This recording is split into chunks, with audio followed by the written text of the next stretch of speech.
Ladies and gentlemen, welcome to the Project Egg Show. Today, we have the honor of speaking with Heather Quisel. Kind of rhymes with drizzle.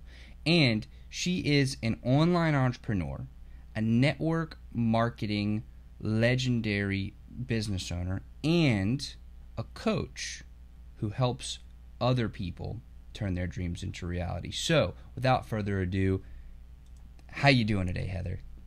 Ben, I'm doing good. It's good to see you. Thanks for having me. Absolutely. The pleasure is all mine. So let's jump right in. The first question for you today is, what is your story? Oh my gosh, where to start? So my story is, it's fun. I think it's fun. And I think it's what gives me a lot of the credibility and success that I've had in this space is I started from humble beginnings, small town girl with small town dreams. And I have a background in early childhood development. I taught preschool age children for 10 years, which means I'm really good with 4-year-old boys and taming their puppy-like behavior. And I got into network marketing about 9 years ago. I was in my early 30s, and I was looking for more in my life. At the time, I was a stay-at-home mom with 3 kids, and I loved that life. It was the first time, I'd been working since I was of age. And it was the first time in my life where I really had the luxury, and I say luxury because my husband, took on the brunt of the income earning. First time I really had the opportunity to run my life and really dive into things that sparked my interest at that time. And so I was raising these kids and found myself in a space of ready to dive back into work, challenge, something of impact and influence, but I didn't want to go back to the classroom. And at the time, I had been reading a lot of mommy blogs, and I was aware of things like Etsy, where women like me, stay-at-home moms, were making money selling things online and also making money just blogging about their life online. And I couldn't understand how they were doing it, but I just wanted something different than going to work, punching a clock, giving everything to somebody else's kids, and then coming home and giving my leftovers to my family. And that's about the time when I was introduced to network marketing. And although it was not what I was looking for, I had no social media experience. I was good with 4-year-old boys, not necessarily adults. And I had no marketing or sales background at all. Not to mention, I was incredibly shy. But at the same time, kind of had this idea of what I was looking for. And that's the ability to run my own life and make my own way. And so I dove into that. And when I say I dove in, I think a lot of people in the network marketing space think this is like pie in the sky, they're just going to jump in and do a couple posts on social media and all these people are going to flock to them. And I really looked at it as a business, and I need to go to college, in a way. I need to study. I need to dive in and learn and make this work. And so for me, not making it work wasn't an option. So I've done very well in that space because I've worked very hard and I've studied my rear off and became $1 million earner in that space. And I think it took me something like 6-7 years. And then kind of simultaneously, I would say within the first couple of years of network marketing, I kind of felt that desire of I want even more than this. Network marketing is providing me this space, and it's allowing me to dream bigger and see more possibility for my husband, my kids, myself. And I want more. I felt like I have this voice. I have things that I want to share. And that was when I got introduced to online marketing and the idea that I could create programs. I could teach people. I could brand myself and do something completely of my own. And same thing, I was studied, I got all the coaching, I took all the courses, I jumped in and I failed my way again and again and again to success. And now I have online coaching programs. I get to literally build a business from scratch, and I've had a lot of fun doing that. It's been a huge challenge. And So here I am running two businesses simultaneously. Fast forward a bit, my husband died almost 5 months ago. So this story has taken a drastic turn, and the work that I've done up until then is now providing my kids and I safety, security, an income that I know I have control over. So I'm a huge advocate for entrepreneurship for many, many reasons, but now more than ever. Can you talk about what your childhood was like? I mean, what sort of family were you raised in? I was raised in, I think, your typical kind of American family. My dad was a teacher and a wrestling coach, and my mom, a nurse. And so that W-2 world, go to school, get a good degree, get a good job, and go to work. That sort of 2.5 kids, right? The picket fence and all those things. Like, that's the way I was raised. And I had a great childhood. My parents were super involved and was very loving. But I found as I jumped into entrepreneurship, there was a lot of the mindset and the thinking that I had been raised in that I really had to shed. And that's been its own challenge and its own process as well. Can you talk about some of those monumental shifts, or maybe the more material ones that you did have to make in order to get to where you are today? I think money is a huge one. And I think when you are raised in a kind of smaller mindset, this lack mindset, this phrases like, we can't afford that, that's too expensive, well, they're lucky, they have money. These ideas were just constantly fed into us, and not even intentionally. It's just that was the belief system. And so as I started to make more money with network marketing, and I wasn't working 40 hours a week or 50 or 60, this money starts coming in, and then you start to run into, I especially found this, like, do I deserve this much money? What does it say about me? Because now I am a woman that has money. I'm a woman that wears diamonds and carries designer handbags, and I want to buy these things, but does that make me a snob? Does that mean there's something wrong with me? Will I be accepted? And so, this idea of like wanting more, not being immoral even. And I think a lot of people struggle with that, Ben. Wanting more means you're selfish. And I see this all the time in my coaching, especially in the network marketing space. People get to this limit of like, this is actually earning too much money. This will redefine who I am. And I've always said, or I've always been told, that anything more than that is selfish and not unchristian-like, and whatever it is that we are raised to believe. And so you bump up against those. And in order to earn more, and for me to change the dynamic of money and earning and how my family lives, I really had to learn to challenge that. So I remember one of the early things that I picked up on, and I can't remember who to give credit to for this, but taking that dialogue out of, we can't afford that. The truth is, that's not where I want to spend my money.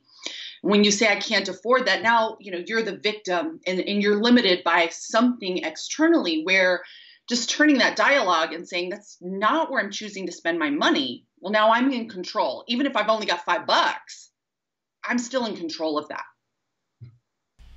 As you've been moving up, if that's an appropriate term to use, how have you continued to break through those limiting beliefs? I mean, you talked about one where it's rephrasing, or I guess changing your perspective, but like, what are the other actionable steps that you've taken in order to really upgrade your mindset, or take your mindset to that next level, if you will?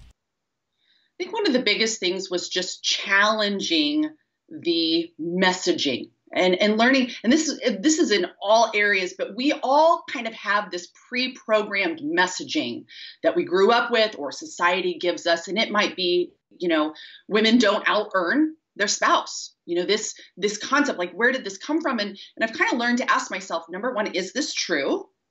And number two, do I actually believe this? This is the belief that I was given, but do I actually hold that and subscribe to that?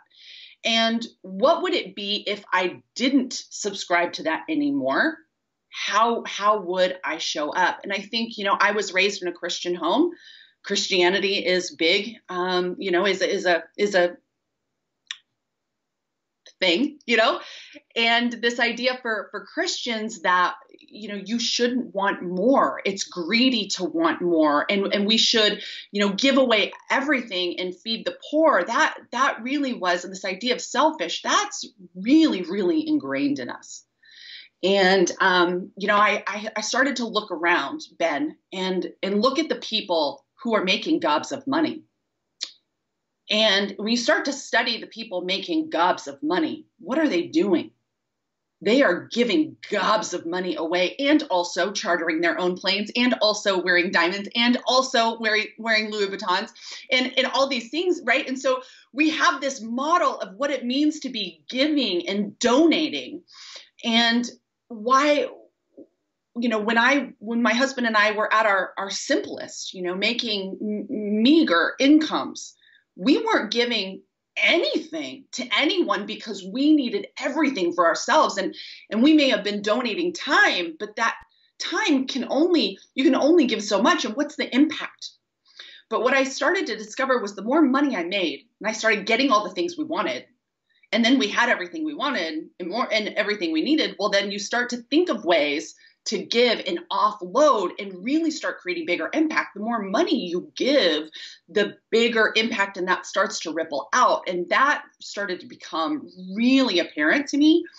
And this is something I coach and I train on repeatedly in my programs and with my network marketing team, because we have to understand, as entrepreneurs, we are the ones actually with the surplus of income that actually want and can give back to programs, our communities, our countries in a much bigger way than like the average mid-class American. When you're going into a coaching relationship, or you're establishing kind of the foundation, how do you go about uncovering other people's limiting beliefs or the mindsets or the things that they hold as truths that are holding them back? So this is so fun. I think we start talking about like strengths and giftings that people have. I have this uncanny ability to really read between the lines.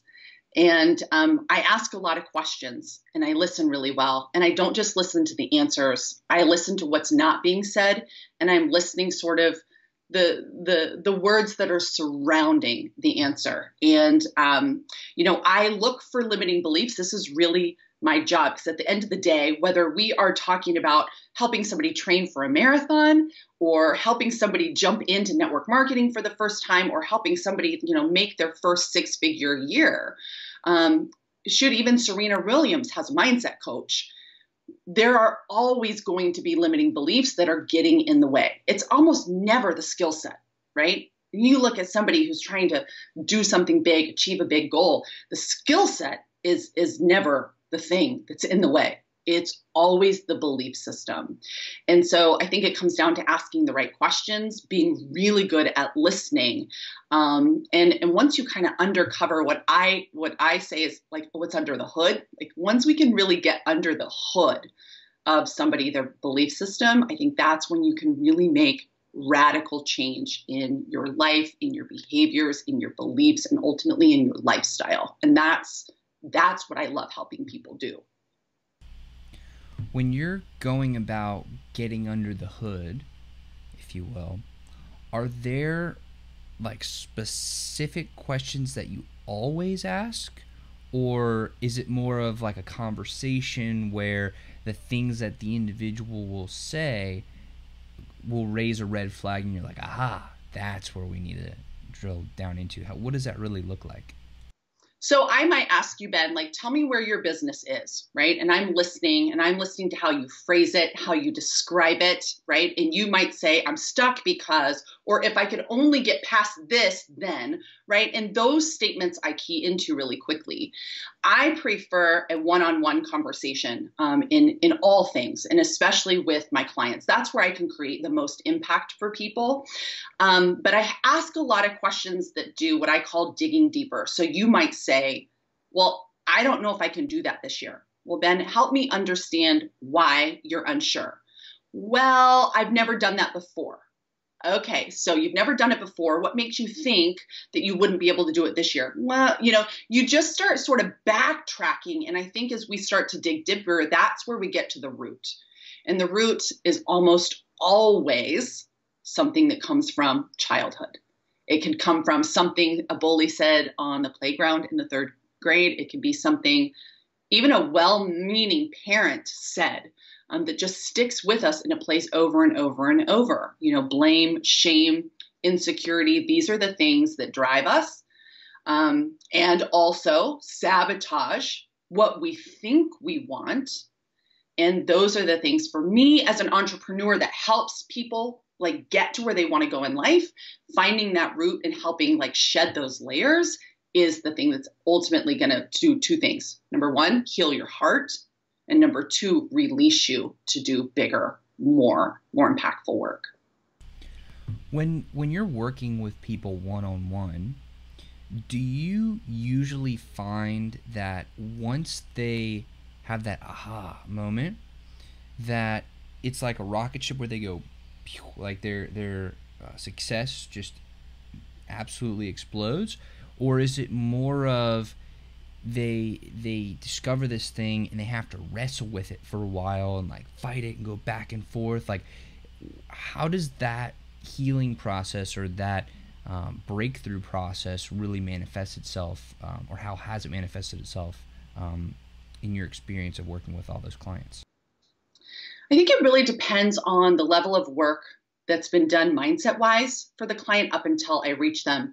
The truth of the matter is mindset, like your mindset can change on a dime. You can decide today, I'm not thinking that anymore. I'm not subscribing to that thinking. But here's the thing. Tomorrow, it will attempt to take you down again. That same thought that like I decided yesterday, I no longer believe that I can't afford this. But you will still find it creeping into your life in these ways. And it's rewiring the script, and that is practice. And we have to come back to it and we have to reiterate it. And, we have to continue to build that muscle, really, that mental muscle of saying, I caught that thought again. But I now remember that I rephrase it by saying that's not how I choose to spend my money. So it's a constant practice. And a lot of times in coaching, I'm hired because people need that continual guide, that continual reminder that we're rewriting the scripts. And no matter how smart we are, Ben, the mind is relentless. The thoughts are relentless, and our subconscious is used to playing the same script over and over and over. And it takes conscious thinking and intentional thinking to rewrite that. And so that's why I say, some people come into this and they've had mindset work before. They've been alert to that before, but mindset isn't just changing the script. It's also first becoming aware. And if we can't become aware, then we don't even know what to change, right? So that awareness is really key. And a lot of times I make people aware. And so that process can be slower. But somebody who's already aware, and now I'm like, here's another script we need to rewrite. Here's something else we can work on. They can take that and radically move quickly. Whenever you do identify that I guess pain point or limiting belief, do you, when you're working with your clients, do you give them like daily affirmations, or is it something that they have to do like a daily practice to where they achieve the shift, but then tomorrow comes back and the old habits or the old thinkings creep up? Are there some sort of daily practice or rituals that you encourage them to practice in order to reinforce that new uplifting belief or mindset? Yeah, I'm really big on three things, Ben. I'm really big on journaling because journaling is how we get out of our mind these subconscious thoughts. It's really how we start to become aware of what's really going on in the mind. When you see it on paper, you're getting it with the eyes, and it's actually coming back now to the conscious mind, which is really important. I also hit home habits and discipline. You cannot get away from habits and discipline. Success is built on the habits you do, and failure is built on the habits that you do. So do we have the right ones? And then are we habitually, working those same disciplines? And then the third thing is it is affirmations. Rewriting the script is affirming something else. When your mind is just rolling and it's saying, you can't afford this, you're a failure, you're never going to achieve. These are affirmations. And most people have been affirming to the negative for decades, their whole entire lives, because they've never become aware. They've never allowed somebody to say, hey, I'm seeing a script here. This is where the sabotage comes from. This is where the failure comes from. We actually can rewrite it. We just have to choose new affirmations. And I always tell people it's a lot like, planting a garden. If you've got a garden set up and you leave it unattended, those weeds pop up. You don't have to do anything. And that's those subconscious negative affirmations. You don't have to do anything. The mind will create its own weeds and they will thrive. And that's just the human condition. We're all born that way. But how do we get rid of the weeds? That's intentional. You intentionally go in with fertilizer. These are resources. These are books. These are podcasts. These are positive people and influences. We physically dig them up. And that is us choosing to put in something new, these new affirmations, these new beliefs. So when you tend to that, we tend to the mind. That's where we have the potential for growth, for beauty, for fulfillment, right? This kind of balance that we're all seeking for, but it takes thought and it takes intention. And that's where journaling habits, your discipline and your affirmations really play a big part in all of that. I want to dig into those three disciplines, I guess, if you will. But I want to ask a question first before we get into that. When people start to work through these beliefs, do you typically see them narrowing their focus on the their career choice or their professional ambitions or their projects or their they might have 4 companies? Do you see them go down to one company, or is it more of they expand into a bunch of new things? What does that typically look like after they have the shift and they're practicing and they're making real good progress? I'm a big fan of let's focus on the most important thing. What is the one main goal? And I actually have a program that helps people get real clear on what it is that's going to make the biggest impact in your life. And I just say, pick a pony and write it. What is the one thing, the one big goal, the one aspiration that when you pour all energy into that is going to help everything else in your life fall into line? And so clarity is huge. A lot of people are doing all these different things. Well, maybe I'll try this and I'll try this and I'll dip my toe in this and I'll learn how to do this. And nothing is being done well. And actually all this energy is being poured out for not much additional wealth or additional impact or actually additional fulfillment to the person. It's just, expelling. So clarity is really, really key. And so when clients come into me, especially when I'm working with those one-on-one, I help them get really clear as what are we focusing on this year? And then in pursuing that goal, that aspiration, that accomplishment, we are going to run into limiting beliefs. We're going to run into the reasons why discipline is such a challenge. We're going to run into probably uncovering some baggage from the past. But these are all the things, these are all the weeds that are basically choking out that goal. And when we start to just plug away at them, it just creates a cleaner road that we can actually walk down. That's where we start getting the speed that you talked about. when people can just like take off. Because once we clear the clutter and there's no obstacles, that's ultimately what we're after. So it almost seems like the real key is not adding new things in, but of almost removing the obstacles that are holding us back, right? Is that... Totally. But and what's interesting too, Ben, is I often talk about like we have this plate, if you think of a dinner plate, we've got all these roles and responsibilities that we've got on there. Now, I work with a lot of network marketers. Well, what happens, you got an already full plate. You've got an already full life. Your time is tapped. We add on this network marketing dream. I want to create this business that creates wealth and time, freedom. But they don't clear anything off their plate to make room. So they're just piling. Oh, and then I want to run a marathon and I want to write a book. And they're hoping that at the end of the day, life doesn't have to change at all. But they can still have these big dreams, these big accomplishments. And so I find with most people, to get big results, we actually have to remove some things from the plate. And that doesn't have to be, remove volunteering, remove your job. Sometimes it's like remove time wasted, remove relationships that are draining you, remove time spent in worry, doubt, insecurity. Like that takes a lot of mental exhaustion, AKA a lot of time. And so it's just learning to clear some way so that when we actually put in this big dream, we have room in life, room in our mind to actually move it forward. Let's talk about those three things that you mentioned. I believe you said journaling, habits and discipline, and then affirmations. Yeah.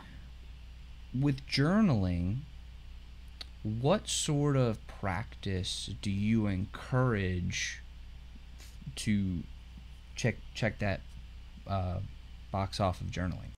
Yeah. Journaling could be like its whole other podcast, Ben.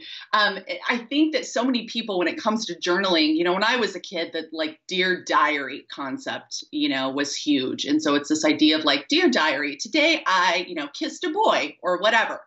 And that's one way that we can do journaling.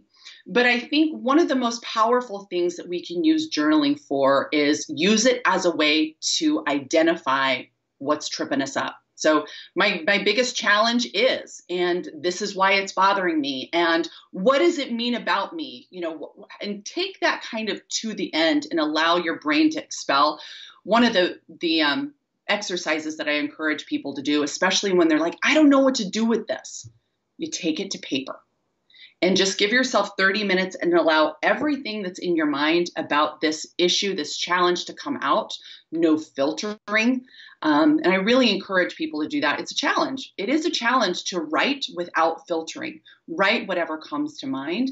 But once you get that on paper, it becomes pretty clear what the main issue is. And once we know the main issue, then we can actually work to rewrite that script, create new affirmations and beliefs, and that starts to work really well. Something that I also teach and implement in my own life is changing the pen. What this means is, I believe in a higher power, whether you call that God, universe, source, creator, it really doesn't matter. But I will often pen, to the universe, where is my husband? This is really prevalent in my life right now. I don't know how to live this life. I don't know what you're calling me to do. And I just allow myself to speak to that spiritual space. And then we turn the pen. And what that means is then I'll take my journal and I'll write, Dear Heather, because now I'm speaking on behalf of the universe. So I have just had this, here's what I have to say, and I'm allowing this now to become a dialogue, and the universe will speak back to me. And this is where you really have to not filter, because you're like, am I making this up? Like, I'm totally pretending I'm the universe. But when you allow yourself to not filter, you actually get answers. You get answers, and that's all we want. We want clarity. What should I be doing? What path should I take? This is so confusing. I'm so lost. But I have found again and again, and I see this in my clients who trust me and dive into the same exercise, that really feeling like you're being spoken to and given answers from whatever higher power is super comforting. And it kind of allows all of that, I think mainly confusion, and misdirection to have some clarity. When you are helping other people establish their own journaling practice, do you find that you always encourage them to literally take a pen or pencil and write? Or, I mean, could they start like a Google Doc and start typing on the phone or the computer? Like, is that really important, or is it more the exercise of going through, writing out and then turning the pen and writing back in, or turning the thumbs, whatever? Like, what is the optimal way to do it, or is there an optimal way, really? At the end of the day, I just want you to get in the habit. I just want you to dive into the exercise. And so many people are used to their computers, and it's a effective way. It's super easy. You got your phone right there. I tend to be a paper and pen kind of person because there is the mind, body, spirit connection. That act of actually writing it out does something to you.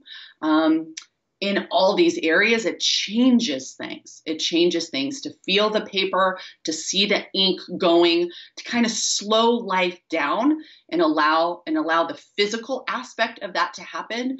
But I mean, shoot, if that's going to get in somebody's way of journaling, that, you can use your phone, you can use your computer, shoot, you can even voice in, to a voice memo for all I care.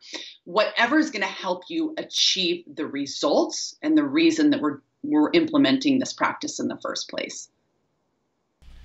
I'd never thought about that before, but doing like a voice diary, that's a really cool idea. That is a super cool idea. Well, and that's where the vlog came from, right? You put yourself on video, you start speaking, and there you have it. There's a lot of ways that you can get your thoughts out, and that's most important. Get the thoughts out of it's like this like marinating pool sometimes of yuck, and just vomit it somewhere. Now we see what we actually need to clean up. As we're moving from journaling into habits, and by the way, is this a chronological progression, or these are just the three things that we kind of have to do all at once?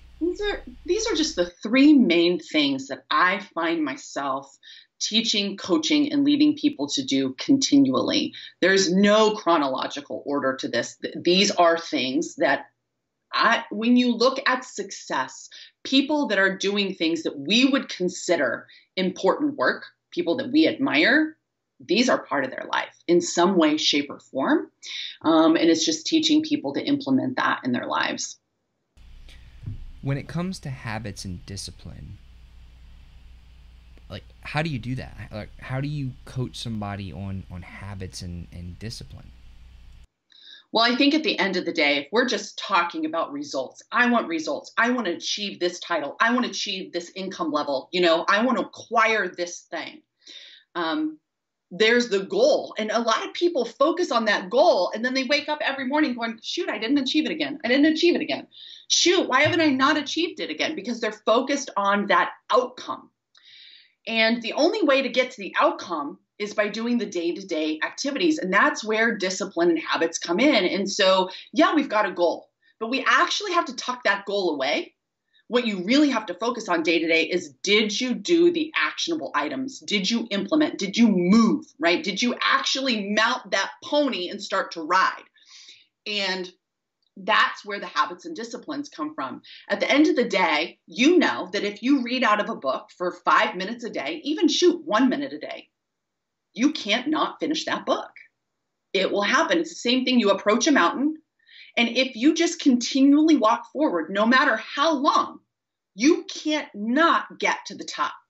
So we want to find those daily habits, create a discipline in which we have space that we know this will get done every day, so that it's inevitable that the outcome will come to fruition. We can't not achieve it if we just do this every day. And that's where, like, learning to, like, put your head down just focus on the disciplines, the outcome's going to happen. So let's talk about affirmations for a little bit. We talked a lot about uncovering the weaknesses, uncovering the limiting beliefs, and then establishing what that, like the other side of that, the good beliefs, the good mindset to have. How do you then structure those affirmations to really help reinforce those that proper messaging that's going to help us get to where we want to go? Like, where do we start with crafting an affirmation? I think the crafting of an affirmation is, what do you actually want to believe? I often talk about the analogy of like having an entourage. You know, when you see two boxers go head to head, you know, see them on TV, when they are announced and they're coming into the ring, you know, that boxer has his like, you know, silk robe on and he's looking all tough, but he's got like 20 people behind him. And what are they doing? They are just affirming how tough he is. He's going to win. He is the man. He has the skills. He's stronger, bigger, whatever. Well, we have to become our own entourage. And if we can't do that, we will not go further in life, period. Successful people are entouraging themselves. They are reminding themselves, this is who I am. This is what I believe. This is what I'm capable of. This is where I'm going. And so affirmations, it's what do you want to believe about yourself? I'm powerful. I'm strong. I can figure anything out. Give me enough time and I will figure out how to achieve this thing. I know if I read, if I study, if I surround myself by the right people, I can't not get to this place. Whereas, like I said, like the unfed mind will devour itself. You know, that's a famous quote. And the unfed mind is saying, like, you can't do this. Who do you think you are? Don't you remember where you came from? People like you don't achieve this. You're too stupid. You're not good at math. You can't speak in front of people. No one's going to listen to you, right? Well, that's not going to get me to my goal, Ben. And that's the kind of dialogue I had. But it's like, no, like, I look put together. I'm choosing to be together. Like I am smart and somebody actually is in the world today looking for what I have to say, you know? And so the affirmations are just, you start with what you want to believe and then you just got to entourage it all day long. You know, you got to cheerlead, you got to remind yourself, you've got to do the things, plant the thoughts repeatedly that are going to get you where you want to go. You know, I'm in my home office right now and on my wall, I've got this long list, you know, of things I want to believe in this moment as a widow that I have printed out because I need to walk in here and be reminded I may be a widow, but that doesn't mean my life stops. That doesn't mean I'm a victim. That doesn't mean what it means is I now have new perspective. I'm now, you know, being challenged to learn to live differently. And I figured it out before. I can figure it out again. You know, I've married and loved hard once. I'll be able to do that again, you know, and those reminders are important. And we've just got to get to the heart of what do you want to believe about yourself? Let's get that on paper. Put it wherever you need the reminder. But you got to do the work every day to remind. You got to catch it in the moment, minute by minute, hour by hour. So you went from teaching preschoolers to almost evolving into this incredible human being. It's like a beacon of light for people and helping others really work through these limiting beliefs. What do you think, if you had to almost remove yourself from your own situation, what do you think are the biggest limiting beliefs that you still struggle with today? The biggest limiting beliefs that I have today, I think everybody resonates with. And that is, who am I to try that? Or that's going to be too hard. Or do I even know what I'm doing? You know, can I do that? Am I allowed to do that? What will people think of me? This what will people think of me is one of the biggest killers to anybody's dream. What will people think of me? And the truth is, some people will think of you, but most won't at all. And we tend to think, the guy across the street right now, shoveling his snow is looking in here going, who's she talking to? What's she doing? She's always got these weird lights on, but the truth is he's probably not thinking anything at all. And I think, for me, that what people think is, there are times when I'm like, I don't really care what people think. This is what I'm going. But at the end of the day, it is important for humans to be accepted. That is a common denominator we all have. I think that's part of the human condition. And millennia ago, I think that was part of our survival. If you weren't accepted in the village, you wouldn't survive. And so we need that. But also, it's not a do or die thing for us, especially in business. Being accepted is not do or die. If you're not accepted by the neighbor, you're still going to get fed tonight. You're still going to have shelter. But the mind doesn't differentiate between life and death fears and just public opinion fears. And the public opinion fears feel the same. So it's one of the biggest challenges. I think Brene Brown really said it best when it came to perception of other people. When you're in the arena, and this is the analogy she uses, when you're in the arena and you're in the arena, Ben, you're choosing to put your podcast public. You are a voice, a public voice that you are allowing other people to listen to, subscribe to, be part of. You're in the arena. And when you're in the arena, there's a lot of people in the stands. And there's a lot of people cheering you on. But there's also people in the stands that are sitting there judging, criticizing everything you do. But the truth is, they're just sitting there. They're not willing to be seen. They're not willing to get down in it, get kicked, get bloody, fail, and also succeed. They're also not willing to do that. So I think that analogy for me has been one of the things that I go back to and affirm to myself over and over.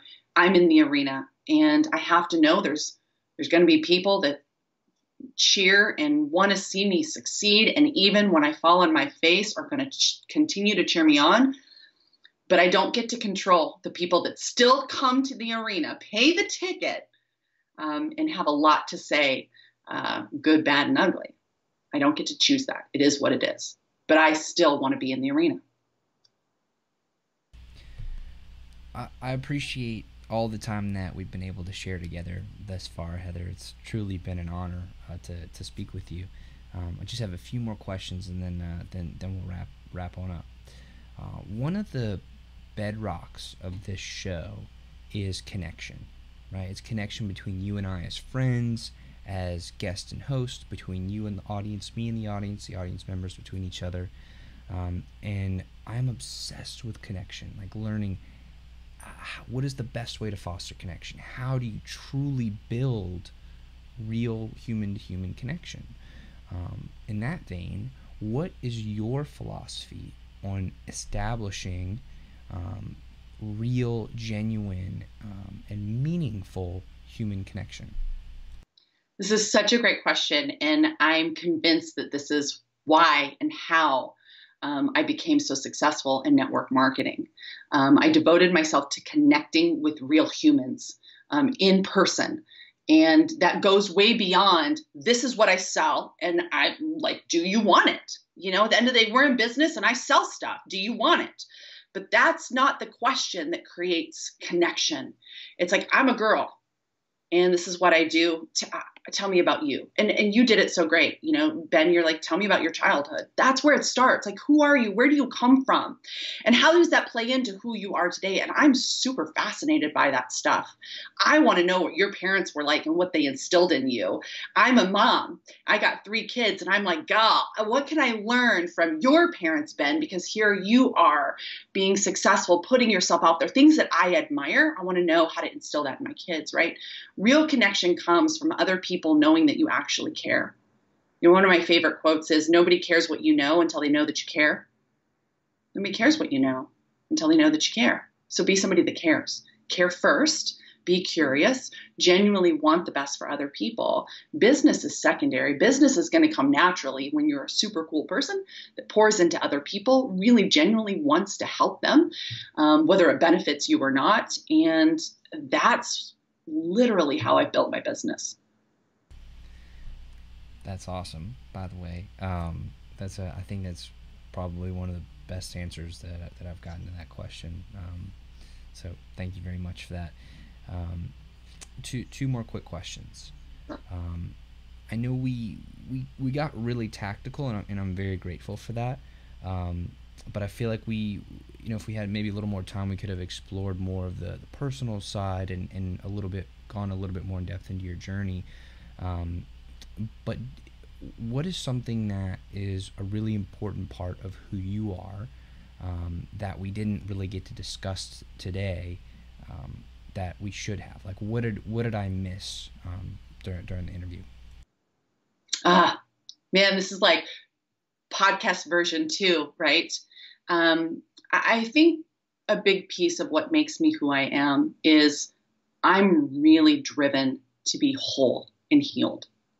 And, I had a tragic event in my childhood, which we didn't talk about, that has been a driving force for my business, for the work that I do, my desire to help women uncover those beliefs and change the dialogue, because I really had to change my own internal dialogue. And everything I do in business and everything I teach is based on what I've done myself and what I have found to be incredibly important into becoming a person that other people want to follow. And in becoming a person that other people want to follow, I am happy, fulfilled, whole. And this is heart stuff. Nobody ever thinks business has anything to do with your heart, but it has everything to do with your heart, because when your heart is jaded, when it's covered, when it's guarded, nobody knows you. Nobody knows your intention. And if they don't know your intention, they're not going to buy what you're selling. And this idea of wholeness, drives me. How do I let go of that? How do I recover from that? How do I heal from that? And ultimately, how do I become somebody that on this planet has the potential to heal somebody else? Like, that's really important to me. So, Heather, again, I want to thank you so much for coming on the interview today. I have one last quick question for you, then we'll wrap up. So I'm 24, and this is a bit of a selfish question, so I appreciate if you hear me a bit. I'm 24. I have a couple different businesses. The show is my greatest passion. What question should I be asking you that I just wouldn't think to ask? Oh, this is a good question. And by the way, if I had been doing what you are doing at 24, oh my gosh, I would be so excited to see where I'd be at this point. Like, you at 24 is like me at 38. So congrats to you on being where you are. I think that we really talked about that. The questions that I ask, if you and I went to coffee, I would get right to the heart of who are you, what makes you tick, and what's most important to you. And I like the hard stuff. Tell me about your childhood. Tell me about your parents. Tell me what matters most to you. I think these are the questions. And also, I just got it. In talking, I just got it. I think one of the most powerful questions that will really help you get under the hood and get to the heart of person is, what are you most afraid of? What's your biggest fear? Tell me about your biggest failure, and how that plays into your life today. These are the kind of questions that get to me, for me, right to the heart of what makes somebody tick. And that's where the good stuff is born out of, I think. Well, Heather, I want to thank you so much for coming on the interview today. It has truly been a pleasure to spend this time with you. And to everybody who's listening, I want to thank y'all so much for supporting the show and for listening, for watching. Y'all are the best. I love you guys so much. And y'all are the reason that I do this. So thank you. Heather, you want to wrap up? Yeah. How do I wrap up? This is cool. Literally however you want to. Whatever wrapping up means to you, let's do it. All right. This is so fun. Well, I just want to thank you for this opportunity. You have done just such a great job, Ben, of connecting and giving a platform and a stage to me. And I just honor you for doing that. For those of you that are listening and have been a part of this podcast, girl, you can do anything. And so never let any limiting belief any old pattern of behavior hold you back, step into it, own it. We need you in the arena. All right. Thank you so much, Heather. And thank you to everybody else. This has been the Project Egg Show, where we interview entrepreneurs so that you can build your business and create your dream life. And in the end, we can all live in a better world together. Have a fantastic day.